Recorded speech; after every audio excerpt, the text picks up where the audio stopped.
Well, hello everybody, welcome to another video of me, amputee.adele, a 39-year-old through-knee amputee learning to skateboard with a prosthetic leg, and today, no, I'm not seeing double, yes, I have two Dan Corrigan setups. I'm going to tell you all about them. So, to my right or to your left is my Dan Corrigan setup you've already seen before. I've been skating this one for a while, hence it's quite razored. Put that back there for a moment. So yeah, it's a little bit razored. We've been skating the heck out of this thing because I love the setup so much. I've got the grinding lockers on here, which have got the ability to give you adjustable wheelbase, but they've got different holes, 3 different settings, so you can actually make your wheelbase smaller or longer. Rather loose Psycho rails. They're on the 56mm nano wraps with Sabbath bearings. Obviously this is the Dan Corrigan. It's an 8.4, so the 8.5 fits, because he likes, I think he calls it something car effect or something like that. Anyway, basically the wheels just ever so slightly stick out, but yeah.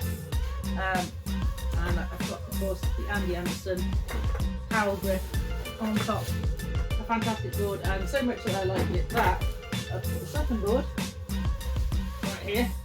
I decided to make my transition slash vert setup. Don't know already, I've mentioned and alluded to a few times, but I am planning to have I'm going to be doing a road to vert, so that will be happening within this year, so please watch this space. Everything I learn I'm doing, especially like high drop-ins and stuff like that, and preparing for that big vert drop-in, so keep watching the channel, like, subscribe, comment, share and all that good stuff if you want to see what happens when an amputee, a through-knee amputee, sets herself against the challenges of a vert ramp. But there we go. So, vert transition setup, people are probably thinking, well, 8.4, that's not really very wide. And also the fact that you've got quite a narrow, like a small wheelbase, why not skate something a bit bigger? So, to answer that question, I have skated things that are bigger. I've got Welcome, Ryan, Lay, I've just put to retire temporarily. It's still got a bit of meat on it, but just really not getting on with that board. That was an 8.7. I've had various 9 inches, including the one now, which is the Christopher Hyatt flight board. That one's a 9, and yeah, I've also skated the Death Dan Kate, which is also a 9. Problem is as soon as you get to like 9, the wheelbase becomes like too long, and I found I skate at my best when I'm skating a shorter wheelbase. I guess it's probably because I'm not super tall. It's not that I'm really short or anything, although I'm not tall. I'm like 5'3", 161 centimeters, so 5'3", 5'4", so not super tall, not the shortest person in the world, but not really tall. And I guess probably because having my prosthetic leg, it does make adjusting the weight transitions from the front to back leg kind of challenging. So a small wheelbase means I've got like less to work with. So and previously, before like Dan sort of came up with this board, a lot of the smaller wheelbases were very narrow boards, and even into children's sizes and stuff, and I just didn't want to skate a small board. So 8.5 I think, or 8.4, 8.5 is just like perfect size for me. As you can see, I've got the slappies on there. I was considering getting some more of the Grind King lockers and trying them with the hard bushings. However, at the moment, because I'm A, skin, and B, we have these slappies sitting around. These are the slappy 8.5s, which I think they're the inverted hollow kingpin hollow axle, so full hollow, so that sort of cuts a bit of weight down straight away there. I quite like the way the base talking a minute. The base plates cut away on the Grind Kings. Actually, that's quite a good space-saving manoeuvre there as well. Quite a good idea, because I think a lot of weight can come from that, and yeah, by taking out those bits there, and actually, they've made it strong enough to work.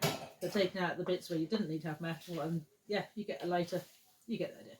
So on this setup, we've also got these the Tony Hawk, the Birdman himself, the Bones X Formula 99 58mm.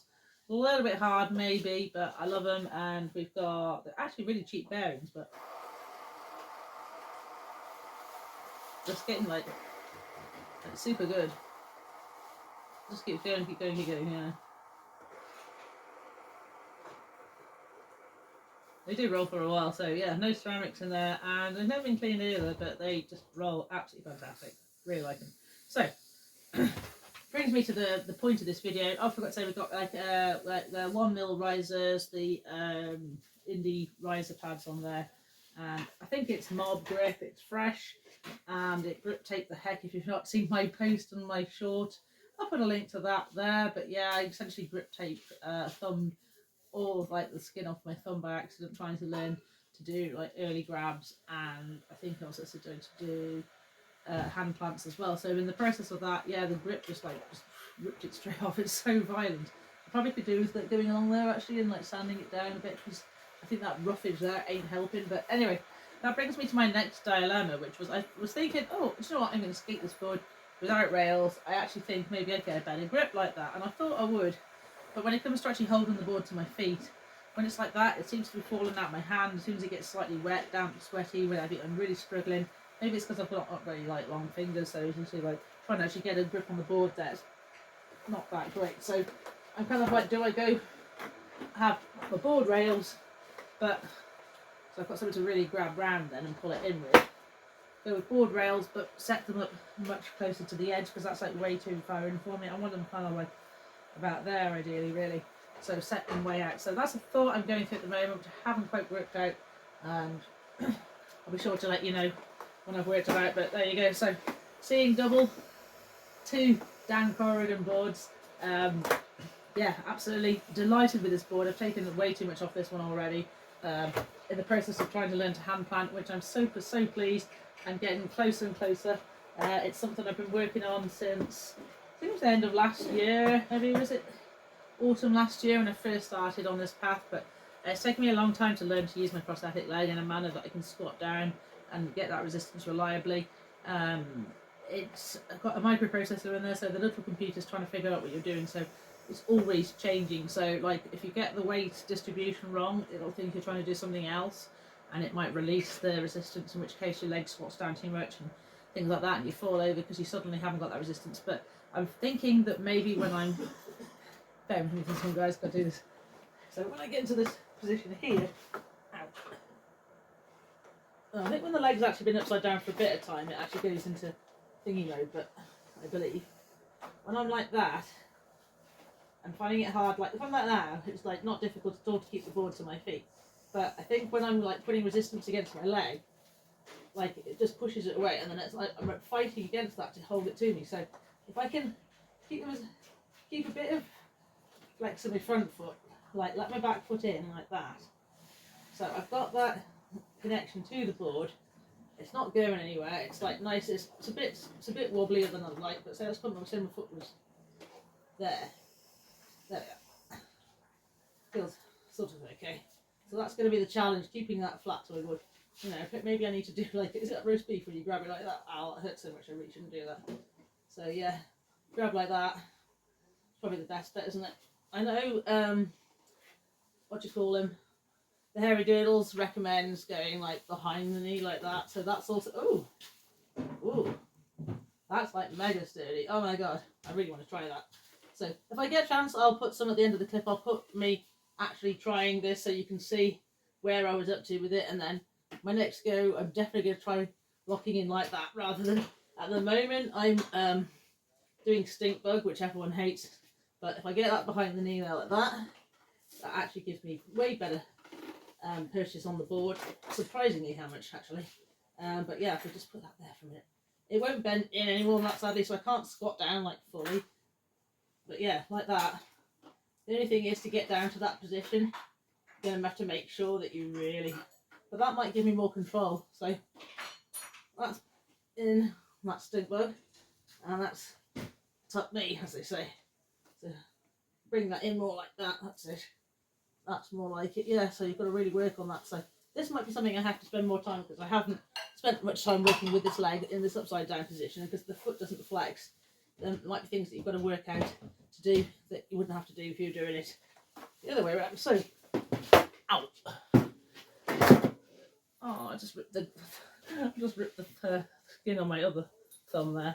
That grip tape is really gnarly, man. So yeah, next time I skate, I'm going to be skating with gloves. I did that today and it was a bit better, but like the grip tape hand and thumb is extreme at the moment. I want to give a big up to everyone. I think the Hairy Doodles, old school skater Dan, and I can't remember the other guy who left the comments, leaving me advice and tips about landing the hand plant slash invert hand turn, whatever the heck you want to call it.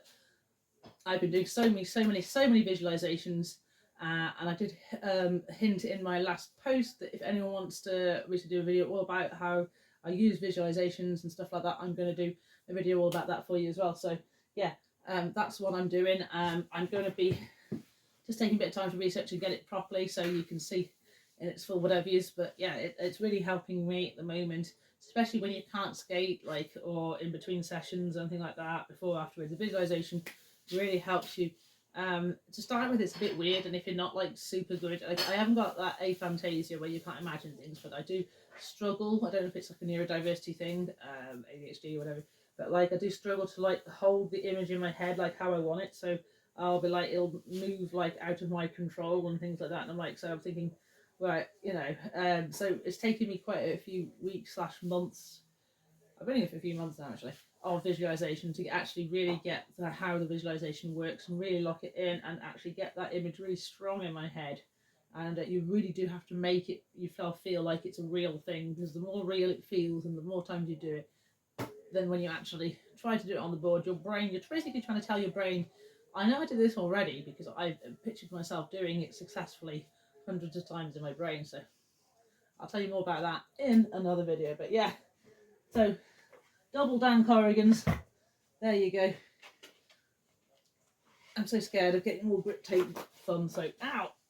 I don't want to mess my shoulder up, because my shoulder has been a bit dodgy at the moment, and doing so many hand plants probably hasn't helped. But yeah, there you go. So 2 Dan Corrigan setups, all well and set up. And yeah, any feedback you've got about these 2 boards, I'd love to know what you think.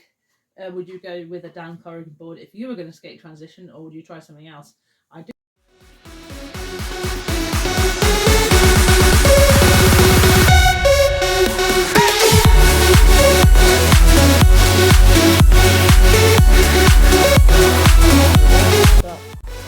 Inside of mine, Blackfeet, Statesville, Manchester. Awesome. We need to, oh, and of course, Jeff Skateboard, because we love you guys. And there, the board is all set up. Just need to put the rails on. Let's just admire the beauty of it without its rails. Boom. Loving it, guys. Maximum effort.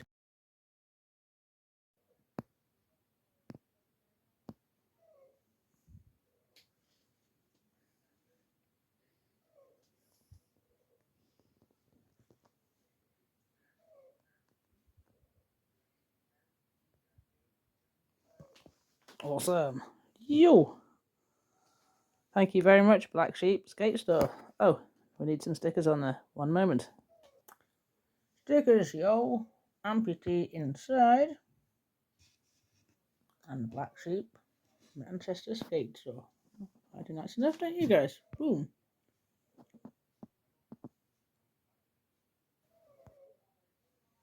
Here she goes. Fully set up Dan Corrigan board. Ready to roll. There she goes, boys and girls.